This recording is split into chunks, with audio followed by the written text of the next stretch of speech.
You you हकुशो। कहानी की शुरुआत में हम उरामेशी नाम के एक लड़के को देखते हैं जो अपने स्कूल की छत पर बैठकर स्मोक कर रहा था। तभी उसकी बचपन की दोस्त कीको वहां पर आती है। कीको कहती है कि जल्दी चलो, सर तुमको बुला रही हैं। वहीं दूसरी ओर हम स्कूल के कुछ बदमाश बच्चों को एक किरीनो नाम के बच्चे से पैसे छीनते हुए देखते हैं। तभी उरामेशी भी वहां से गुजरने लगता है। वो किरीनो को उन बदमाश बच्चों से बचाता है, लेकिन तभी उनके टीचर वहां पर आ जाते हैं। टीचर को लगता है कि उरामेशी उन बच्चों को धमकाकर पैसे छीन रहा है, इसीलिए उरामेशी किरीनो को पैसे देकर टीचर से कहता है कि मेरा जो मन करेगा मैं वही करूंगा, और वहां से चला जाता है। अब हम एक बहुत बड़े सिंखोल को देखते हैं जिसके अंदर से एक खास किस्म का कीड़ा निकलता है। इधर उरामेशी की मॉम टीवी पर साक्यो नाम के एक आदमी को देखती है जो एक बहुत बड़े कसिनो का मालिक था। उसका सपना था कि वो शहर में मौजूद सदियों पुराने सिंखोल के जरिए लोगों को एंटरटेन कर सके। तभी उरामेशी घर आता है और उसकी मॉम उसको बहुत डांटती है क्योंकि वो स्कूल बीच में छोड़कर आ गया था। मॉम की डांट से परेशान होकर वो घर से बाहर चला जाता है। तभी पीछे से कुआब्रा नाम का एक लड़का उसको आवाज देता है। कुआब्रा खुद को मोहल्ले का गैंगस्टर समझता था। उरामेशी उसको देखकर कहता है कि कल की मार भूल गए क्या, जिस पर वो कहता है कि कल तो मुझको मार पाए क्योंकि मेरी तबीयत ठीक नहीं थी, लेकिन कल का बदला मैं आज लेने आया हूँ। जिसकी बात उरामेशी कुआब्रा को खूब मारता है। कुआब्रा के दोस्त उसको रोकने की कोशिश करते हैं, लेकिन वो हार मानने को तैयार नहीं था। उरामेशी उसको खूब मारता है और फिर वहां से चला जाता है। उसके दोस्त कुआब्रा को उठाते हैं तो वो कहता है कि कहाँ गया वो डरपोक, मैंने अभी तक हार नहीं मानी है। उरामेशी वहां से अपनी बेस्ट फ्रेंड कीको के साथ रेस्टोरेंट में खाना खाने के लिए चला जाता है। इधर हम देखते हैं कि सिंखोल से निकला वो कीड़ा एक वैन के ड्राइवर की नाक में घुस जाता है, जिसके बाद वो अपना आपा खो देता है और अपने ट्रक को गलत तरीके से चलाने लगता है। वहीं रेस्टोरेंट में कीको उरामेशी से कहती है कि आज तुम स्कूल में उस लड़के की मदद कर रहे थे, फिर भी सबने तुमको गलत समझा, तुम किसी को समझाते क्यों नहीं हो। जिस पर वो कहता है कि मैं हर किसी को समझाता थोड़ी रहूंगा। कीको कहती है कि तुम कभी मेरी बात नहीं मानते, जिस पर उरामेशी कहता है कि अरे यार, तुम्हें इन सब से क्या लेना देना, तुम अपने काम से काम क्यों नहीं रखती। कीको को उसकी बातें बहुत बुरी लगती हैं, इसलिए वो कहती है कि आज के बाद तुम मुझसे बात मत करना, भाड़ में जाओ और मर जाओ। उरामेशी वहां से चला जाता है, पर तभी वो ट्रक ड्राइवर अपनी वैन लेकर उसकी तरफ आता है। वो अपने सामने आ रही हर चीज को टक्कर मारते जा रहा था। वो एक बच्चे को टक्कर मारने वाला होता है, लेकिन उरामेशी उस बच्चे को बचाने के लिए चला जाता है और वो खुद वैन के नीचे आ जाता है। लेकिन उरामेशी बिल्कुल ठीक ठाक खड़ा था, उसको एक खरोच तक नहीं आई थी। तभी कीको रोते हुए वहां पर आती है और उरामेशी का नाम लेते हुए एक एम्बुलेंस के अंदर चली जाती है। उरामेशी कहता है कि तुम रो क्यों रही हो, मैं यहाँ तुम्हारे पीछे खड़ा हूँ। फिर जब एक फायरमैन एम्बुलेंस के दरवाजे को बंद करता है तो उरामेशी समझ जाता है कि वो मर चुका है। तभी वहां पर माउथ की परी अपीयर होती है जिसका नाम बॉटन होता है। वो उरामेशी से सवाल जवाब करना शुरू करती है। वो समझ जाता है कि वो उसको अपने साथ लेकर जाने के लिए आई है, इसलिए वो उससे कहता है कि ले चलो मुझको नर्क में, मैं जाने के लिए तैयार हूँ। तभी वहां के सिटीजन इनविजिबल होने लगते हैं और वो बॉटन के साथ एक दूसरे डिमेंशन में एक नाव पर पहुंच जाता है। बॉटन उसको नदी के रास्ते अपने साथ अपने बॉस के पास लेकर जाती है, जो कि कोई और नहीं बल्कि यमराज थे। अब हम यमराज को देखते हैं। वो अपने ऑफिस में ये डिसाइड कर रहे थे कि किस आत्मा को स्वर्ग में जाना चाहिए और किस आत्मा को नर्क में। यहाँ पर यमराज उन लोगों को भी स्वर्ग में डालने का फैसला करते हैं जिन्होंने Hollywood silver screen YouTube channel को सब्सक्राइब किया हुआ था। जोक्स अपार्ट, अब अपना काम खत्म करके यमराज उरामेशी से कहते हैं कि तुम एक अच्छे काम को करते हुए मारे गए, इसलिए मैं तुमको फिर से जिंदा होने का एक मौका देना चाहता हूँ, पर तुम्हें मेरे लिए एक काम करना पड़ेगा। उरामेशी पूछता है कि कौन सा काम, जिस पर यमराज उसको सारी बात बताते हैं कि एक वक्त ऐसा था जब शैतानों और इंसानों की दुनिया जुड़ा हुआ करती थी। शैतानों की दुनिया में जाने वाले इंसान योकई का शिकार बन जाते और कई बार योकई खुद इंसान की दुनिया में आकर इंसानों का शिकार करता था। फिर एक दिन स्पिरिट वर्ल्ड के लोगों ने इंसानी और शैतानी दुनिया के बीच का रास्ता बंद कर दिया ताकि दोनों दुनिया अलग हो जाए और शांति बनी रहे, लेकिन वो पूरी तरह से कामयाब नहीं हुए क्योंकि कई बार उस दुनिया से योकई इस दुनिया में आ जाते थे। जिसके बाद यमराज उरामेशी को उस इंसेक्ट योकई का एक मॉड्यूल दिखाते हैं। वो उसको बताते हैं कि तुम्हारा काम इंसानों की दुनिया में योकई से जुड़े सभी केसेस को सुलझाना होगा, लेकिन उरामेशी यमराज की बात मानने से साफ मना कर देता है। वो कहता है कि मेरे मरने से सब बहुत खुश हुए होंगे, इसीलिए मैं वापस जिंदा नहीं होना चाहता। वो वहां से चला जाता है। बॉटन उसके पीछे जाती है, जो उसको समझाती है कि यमराज ऐसा मौका हर किसी को नहीं देते। लोग हमारे बारे में क्या सोचते हैं, इसका सच हमें मरने के बाद ही पता चलता है। इसलिए मना करने से पहले एक बार देखो कि लोग तुम्हारे बारे में क्या सोचते हैं। अब हम उस कसिनो के मालिक साकियो को देखते हैं, जिसका सपना सिंक होल से लोगों को एंटरटेन करने का था। वो अपने कसिनो में आता है, जहाँ पर वो अपने एक बहुत ही अमीर क्लाइंट तारुकेन से मिलता है। तारुकेन को जुआ खेलने का बहुत शौक था और इसी ने साकियो को वो सिंक होल बहुत पहले बेच दिया था। एंड वहीं उरामेशी के फ्यूनरल पर उस बच्चे को उसका शुक्रिया करते हुए दिखाया जाता है, जिसकी जान बचाते हुए उसकी जान गई थी। उसकी माँ और कीको भी वहाँ पर थे। वहीं बाहर स्कूल के बदमाश बच्चे वापस से किरणों के पैसे छीन रहे थे, जिसको वो उरामेशी के फ्यूनरल पर चढ़ाने के लिए लाया था। तभी कुआबरा वहाँ पर आकर उन बदमाश लड़कों को मारता है और फिर ये बोलकर रोने लगता है कि उरामेशी, तुम मुझसे मार खाए बिना कैसे मर सकते हो। उरामेशी वहीं खड़ा ये सब होते हुए देखकर मुस्कुरा रहा होता है। शाम को सभी लोग अपने घर चले जाते हैं, लेकिन उरामेशी की माँ और कीको उसकी बॉडी के आगे बैठकर रोते रहते हैं। कीको उसकी माँ से कहती है कि ये सब मेरी वजह से हुआ, मैंने उससे कहा था कि तुम भाड़ में जाओ और मर जाओ। उरामेशी की माँ उसको गले लगाकर समझाती है और वो भी बहुत रोती है। वो कहती है कि वो हम दोनों को अकेला छोड़कर चला गया। उरामेशी वहीं खड़ा होकर उन लोगों को रोते हुए देख रहा था। दूसरी ओर हम फिर से उन बदमाश लड़कों को देखते हैं। वो फिर से किरीनो को मार रहे थे। तभी वो कीड़ा जो सिंकहोल से निकल कर आया था, वो किरीनो के कान में घुस जाता है। उस कीड़े के घुसते ही किरीनो बहुत ही अजीब तरीके से चिल्लाने लगता है और फिर उन बदमाश बच्चों को मारने लगता है। उन बदमाश बच्चों ने किरीनो से बचने के चक्कर में वहाँ पर एक लाइटर जला हुआ छोड़ दिया था, जिससे वहाँ पर आग लग जाती है और आग देखकर कुआबरा भी वहाँ पर पहुँच जाता है। ये आग उरामेशी के घर तक पहुँच जाती है, लेकिन उरामेशी की मॉम और कीको घर के बाहर आ गए थे। मॉम जबरदस्ती घर के अंदर जाकर उरामेशी की डेड बॉडी को बचाना चाहती थी, लेकिन गांव वालों ने उसको पकड़ रखा था। तभी कीको वापस जलते हुए घर के अंदर चली जाती है। ये देखकर उरामेशी भी उसके पीछे जाता है और कीको को वहाँ से जाने के लिए कहता है, लेकिन वो उसको नहीं सुन सकती है। वो उरामेशी की डेड बॉडी को वहाँ से निकालने के चक्कर में खुद ही बेहोश हो जाती है। तभी ऊपर से छत गिरने लगती है और उरामेशी उसको पकड़ लेता है, जिसके बाद वो यमराज से कहता है कि आप जो कहोगे मैं वो करने के लिए तैयार हूँ, लेकिन आप मुझको वापस से जिंदा कर दो ताकि मैं कीको को बचा सकूं। जिसके बाद यमराज अपने जादू से उरामेशी को जिंदा कर देते हैं। उरामेशी जिंदा होते ही कीको को उठाकर वहां से बाहर ले जाता है। उसकी माँ उसको जिंदा देखकर बहुत हैरान हो जाती है। वो कीको को अपनी माँ के पास छोड़कर वहां से चला जाता है।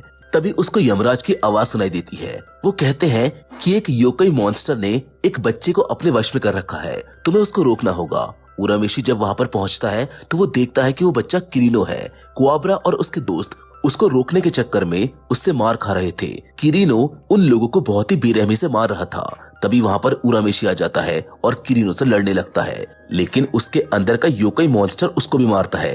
तभी यमराज उससे कहते हैं कि तुम्हें उसके रोकने के लिए अपने स्पिरिट एनर्जी का इस्तेमाल करना होगा, नहीं तो वो भी एक योकाई मॉन्स्टर में बदल जाएगा। लेकिन उसे स्पिरिट एनर्जी का इस्तेमाल करना नहीं आता था। इस बीच किरीनो और भी ज्यादा ताकतवर बनता जा रहा था। उन दोनों के बीच में खूब लड़ाई होती है, पर उरामेशी उसको पकड़कर गुस्से में अपनी पूरी ताकत से मारता है, जिससे उसकी स्पिरिट एनर्जी एक्टिवेट हो जाती है और किरीनो को मार पड़ते ही उसके अंदर से वो योकाई मॉन्स्टर जो पहले कीड़ा था वो बड़ा होकर निकलता है, जिसको उरामेशी दबाकर फोड़ देता है। इसके बाद वो किरीनो को उठाकर वहां से लेकर जाने लगता है। कुआबरा उसको जिंदा देखकर हैरान हो जाता है। किरीनो को अस्पताल पहुंचाकर उरामेशी अपनी मॉम से मिलने के लिए पहुंच जाता है, जहां उसकी मॉम और कीको उसको देखते ही गले लगा लेती है।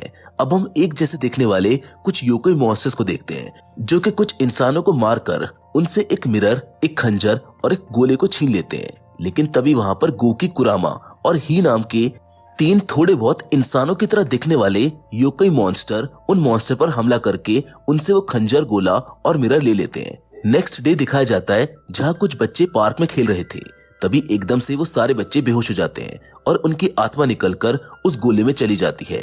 ये सब गोकी नाम के एक योकाई मॉन्स्टर ने उस गोले के जरिए किया था। उधर हम उरामेशी को देखते हैं। वो यमराज के पास स्पिरिट एनर्जी का सही से इस्तेमाल करना सीख रहा था, लेकिन वो सही से उसको इस्तेमाल नहीं कर पा रहा था।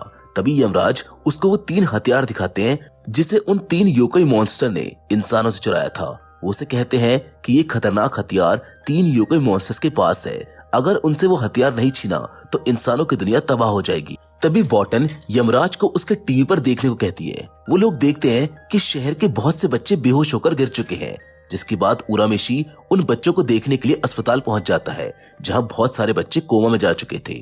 बॉटन उनसे कहती है कि किसी ने भूखे गोले का इस्तेमाल करके इन बच्चों की आत्मा पकड़ ली है। उसे बच्चों की आत्मा खाने में बहुत मजा आता है। गोकी उन बच्चों की आत्मा को खाए इससे पहले हमको वो गोला वापस लेना होगा। इधर हम कुआब्रा और उसके दोस्त को देखते हैं जिन्हें पिछली रात किरीनो से मार खाने के बाद बहुत चोट लग गई थी, इसीलिए वो सारे अस्पताल में भर्ती थे। कुआब्रा इन सब के लिए खुद को जिम्मेदार मानता है, इसीलिए वो अपने दोस्तों से माफी मांगता है। जिसके बाद उरामेशी अस्पताल से जा रहा था, तभी कुआब्रा उसके पास आता है और उससे पूछता है कि तुम जिंदा कैसे हो गए और किरीनो को क्या हुआ था। उरामेशी बताता है कि उस दिन उसके शरीर को योकई ने अपने वश में कर लिया था, फिर मैंने अपनी स्पिरिट एनर्जी से उसको मार दिया। तभी बॉटन उसको चुप होकर वहां से निकलने को कहती है, लेकिन उसके वहां से जाने के बाद कुआब्रा कहता है कि लगता है उरामेशी पागल हो गया है और मुझको तो वो लड़की भी पागल ही लगती है। तभी उसके फ्रेंड्स पूछते हैं कि कौन सी लड़की भाई, वो तो अकेला था, कहीं आप पागल तो नहीं हो गए। अब उरामेशी खाने के लिए अपनी दोस्त कीको के रेस्टोरेंट की तरफ जाने लगता है।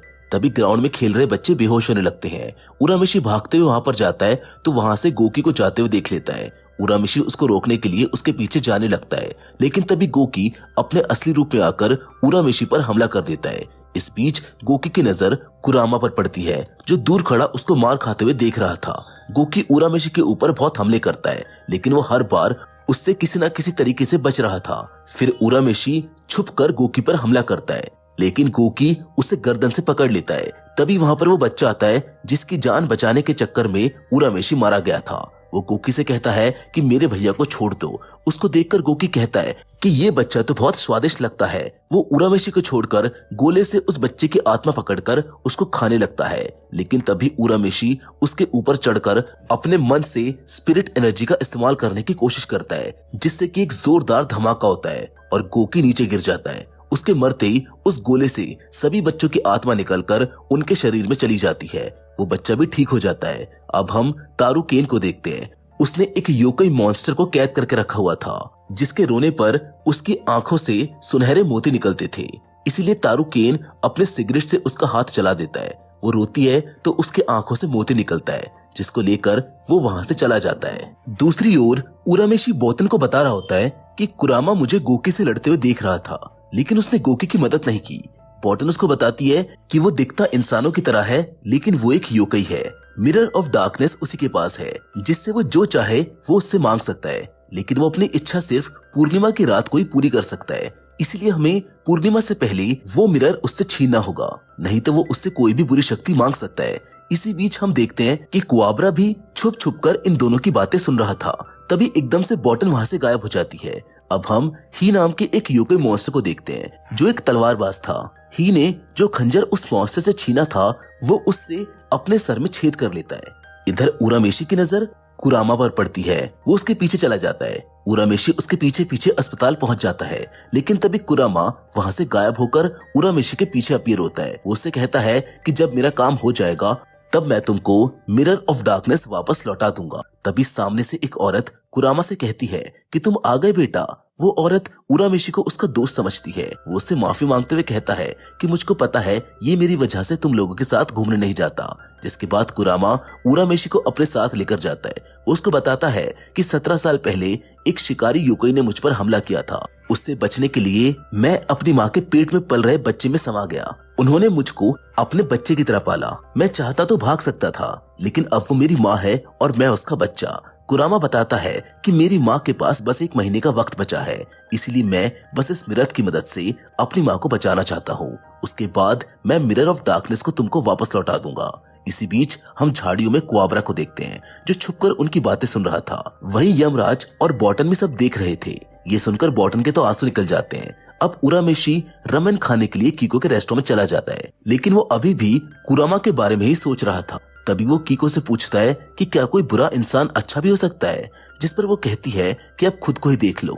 जो लोग तुमको नहीं जानते वो तुम्हें गलत समझते हैं। कोई तुम्हें बदमाश समझता है तो कोई गली का गुंडा। मैं गधा समझती हूँ, लेकिन तुम एक अच्छे इंसान हो। उरामेशी अपने रमेन की फर्स्ट बाइट ले रहा होता है कि तभी बॉटन वहां पर आकर उससे कहती है कि जल्दी चलो, एक बहुत बड़ी प्रॉब्लम हो गई है।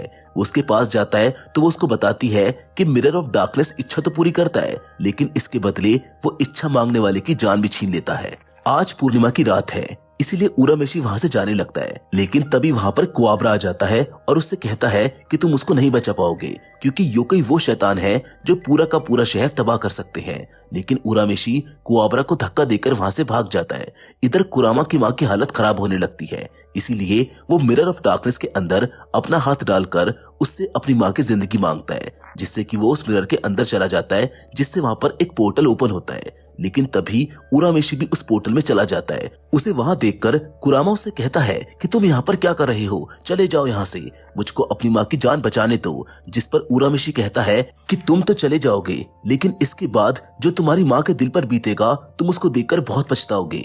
उरामेशी कहता है कि मिरर ऑफ डार्कनेस, मैं तुमको अपनी आधी जिंदगी देता हूँ। जिसके बाद वो दोनों वापस से अपनी दुनिया में आकर गिरते हैं। कुआबरा भी वहां पर आ चुका था।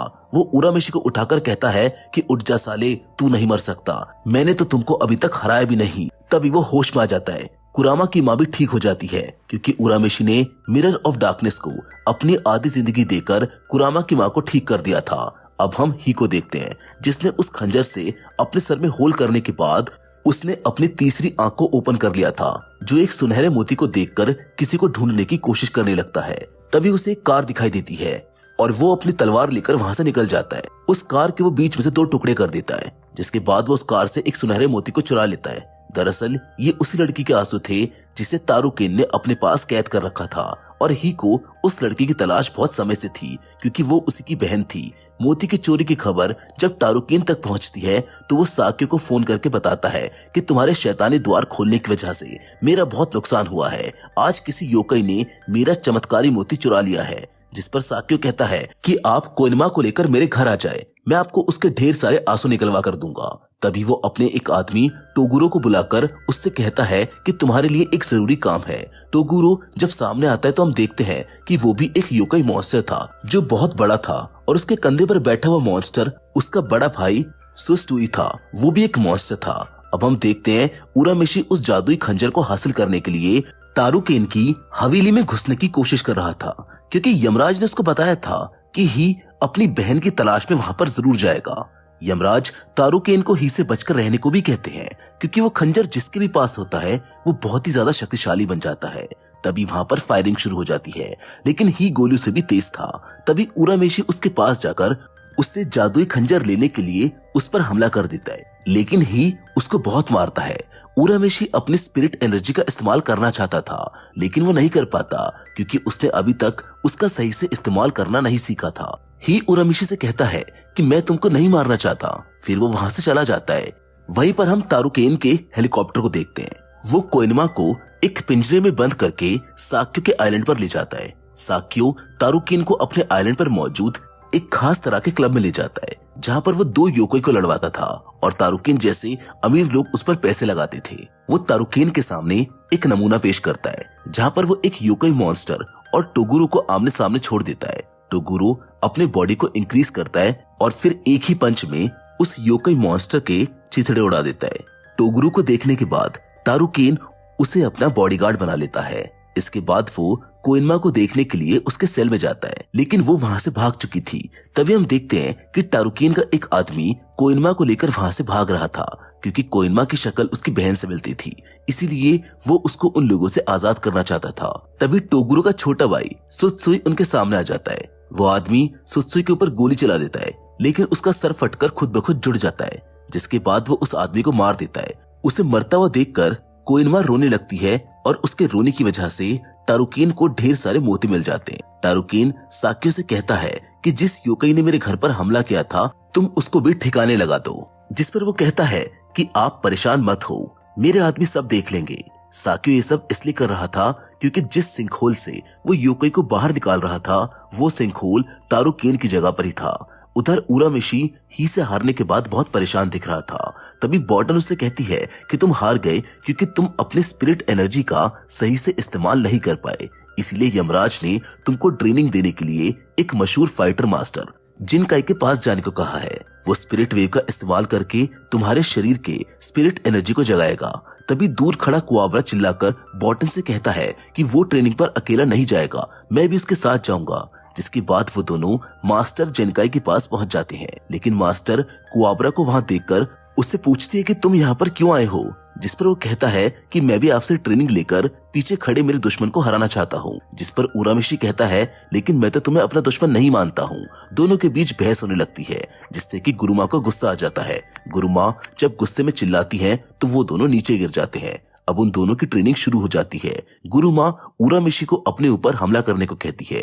वो उन पर हमला करता है लेकिन गुरुमा बिना हाथ लगाए उसको खूब मारती है। फिर उसको 12 घंटे तक अपनी एक उंगली पर खड़े रहने को कहती है लेकिन वो 1 मिनट भी खड़ा नहीं रह पाता। गुरुमा उससे कहती है कि 5 मिनट के बाद दोबारा कोशिश करना। उरामेशी कहता है कि मैं नहीं करूंगा, ये मेरे किस काम आएगी। लेकिन गुरुमा उसको बिना जवाब दिए वहां से चली जाती है। इधर गुरुमा ने कुआबरा को लकड़ी से पत्थर तोड़ने का काम दिया था। कुआबरा में बहुत जज्बा था। उसका जुनून देखकर गुरुमा उरामेशी से कहती है कि अगर तुमने ध्यान नहीं दिया तो ये तुमसे आगे निकल जाएगा। दूसरी ओर हम कुरामा को देखते हैं। उसने अपने मिरर ऑफ डार्कनेस उरामेशी को दे दिया था और अब वो ही के पास उससे उसका खंजर मांगने के लिए आया था। वो उसे कहता है कि अगर तुम मुझको एक खंजर दे दोगे तो मैं तुम्हारी बहन को ढूंढने में तुम्हारी मदद करूंगा। लेकिन ही कहता है कि मुझे किसी की जरूरत नहीं है। अब हम उस सिंघोल को देखते हैं। उसके अंदर साक्यों ने एक मशीन लगा रखी होती है जिसके जरिए वो शैतानी दुनिया में एक छोटा सा सिंखोल खोलकर इंसानी दुनिया में युकई को ला रहा था। लेकिन वो चाहता था कि वो उस होल को और बड़ा कर सके। इसीलिए उस जगह का चीफ इंजीनियर उससे कहता है कि होल को बड़ा करने के लिए हमें बड़ी मशीन और ढेर सारे पैसों की जरूरत पड़ेगी। जिस पर वो कहता है कि तुम काम को जारी रखो, मैं पैसे का इंतजाम कर दूंगा। वहीं अब हम उरामेशी को देखते हैं जो 14 दिनों से सिर्फ अपनी उंगली पर खड़े होने की कोशिश कर रहा था लेकिन वो 5 मिनट से ज्यादा अपनी उंगली पर खड़ा नहीं हो पा रहा था। इसलिए गुरुमा उससे ये काम छोड़ देने को कहती है। जिसके बाद उरामेशी बाहर जाता है जहाँ पर वो देखता है कि कुआबरा अभी भी लकड़ी से पत्थर तोड़ने के चक्कर में लगा हुआ है। कुआबरा में बहुत जुनून था। उसने पत्थर तोड़ने के चक्कर में बहुत सारी लकड़ियां तोड़ दी थी लेकिन अभी भी वो उस पत्थर को नहीं तोड़ पाया था। वो ये सब इसलिए कर रहा था ताकि वो उरामेशी को हरा सके। तभी कुआबरा को याद आता है कि कैसे उसके सामने उरामेशी और बाकियों ने उसके दोस्तों को मारा था। उरामेशी और केरेनी की मार याद कर कुआबरा को बहुत गुस्सा आ जाता है और इस बार जब वो पत्थर को मारता है तो पत्थर के बीच से 2 टुकड़े हो जाते हैं क्योंकि उसने अपने हिम्मत और लगन से स्पिरिट ऑफ सोड को हासिल कर लिया था। ये देखकर उरामेशी भी वापस ट्रेनिंग करने चला जाता है। अब हमको अगले दिन का सीन दिखाया जाता है। गुरुमा वहां पर आती है तो बॉटन उसको बताती है कि कल रात से ये उंगली पर खड़ा है। गुरुमा उसको अपने साथ बाहर लेकर जाती है और उसको बताती है कि मैं बिना वजह तुम्हें एक उंगली पर ट्रेनिंग देना नहीं सिखा रही थी। तुम अपनी उंगली पर सारी एनर्जी को महसूस करो। उरामेशी के हाथ से बहुत सारी स्पिरिट एनर्जी निकलने लगती है और वहां पर तूफान आने लगता है। फिर जब उरामेशी अपने हाथ से स्पिरिट एनर्जी को जोड़ता है तो उसकी रोशनी दूर खड़ा टोगुरु भी देखता है। ये देखकर टोगुरु बहुत खुश होता है क्योंकि उसे कई सालों से एक ऐसे इंसान की जरूरत थी जिससे लड़ने के लिए वो अपनी पावर का 100% इस्तेमाल कर सके। इधर गुरुमा को किसी के आने का एहसास होता है। उरामेशी से जाकर कहती है कि एक दिन हम सबको मरना है, इसलिए मैं चाहती हूँ कि मेरे मरने के बाद तुम मेरी शक्तियों का ख्याल रखो। जिसके बाद वो अपने अंदर से स्पिरिट वेव ऑर्ब निकालकर उरामेशी को दे देती है और उससे उसका ख्याल रखने को कहती है। अब उरामेशी और कुआबरा वहां से चले जाते हैं। उनके जाने के बाद टोगुरु गुरुमा के पास आता है। वो उससे कहता है कि तुमने स्पिरिट वेव ऑर्ब किसी और को देखकर बहुत बड़ी गलती की। अब मैं तुम्हारे बूढ़े चेहरे को और नहीं देखना चाहता। जिस पर वो कहती है कि मैं भी तुम्हारे जैसे इंसान को नहीं देखना चाहती जिसने अपनी आत्मा किसी शैतान को बेच दी हो। टोगुरु गुरुमा को मार देता है। वहीं दूसरी ओर कीको उरामेशी से पूछती है कि तुम इतने दिनों से कहाँ गायब थे। जिस पर वो बताता है कि मैं कुआबरा के साथ घूमने गया था। वो खाना खाकर जाने लगता है। तभी वो देखता है कि ही कीको को किडनैप करके ले जा रहा है। उरामेशी उसके पीछे जाता है। वहीं बॉटन कुआबरा को जाकर बताती है कि कीको को कोई उठाकर ले गया है। इधर उरामेशी ही के ठिकाने पर पहुंचकर उसको मारने लगता है और उससे पूछता है कि कीको कहाँ है। उन दोनों की लड़ाई हो रही थी। तभी वहां पर कुआबरा आता है जो उन लोगों से लड़ने से रोकता है। वो उरामेशी को बताता है कि तुम्हारी दोस्त को ले जाने वाला ये नहीं था। फिर वो ही को बताता है कि मैंने तुम्हारी बहन को ढूंढ लिया है। इधर हम एक दूसरे ही को देखते हैं जो कीको को लेकर अपने शिप पर पहुंच जाता है और वो जब अपने असली रूप में आता है तो हमको पता चलता है कि वो तो असल में सुत्सुई है। वो लोग कीको को ले जाकर कोइनमा के साथ बंद कर देते हैं। दूसरी ओर कुरामा उन लोगों को बताता है कि उन लोगों ने कोइनमा को एक आइलैंड पर रखा हुआ है और मुझको लगता है कि कीको को भी वो लोग वहीं पर ले गए हैं। जिसके बाद उरामेशी ही को गलत समझने के लिए उससे माफी मांगता है। तभी कुआबरा भी वहां पर आ जाता है और वो चारों मिलकर उनको बचाने के लिए निकल जाते हैं। लेकिन पोर्ट पर पहुंचते ही उन्हें एक आदमी मिलता है जो उनसे कहता है कि मेरे बॉस साक्यो ने आपको अपने आइलैंड पर बुलाया है। दोस्तों, आपको क्या लगता है ये अपनी बहन को छुड़ा पाएगा? और आखिर कुआबरा को कैसे स्पिरिट ऑफ स्वॉर्ड की पावर मिल गई और वो बॉटन को कैसे देख सकता था? इन सभी सवालों के जवाब आपको इसके सेकंड पार्ट में देखने के लिए मिल जाएंगे। लेकिन सेकंड पार्ट देखने के लिए स्टे ट्यून्ड, क्योंकि मैं बहुत जल्द उसको आपके लिए कवर करूंगा। बाकी फिलहाल तो इस वीडियो में बस इतना ही, लेकिन हम फिर से जरूर मिलेंगे और वो भी एक और नई इंटरेस्टिंग कहानी के साथ।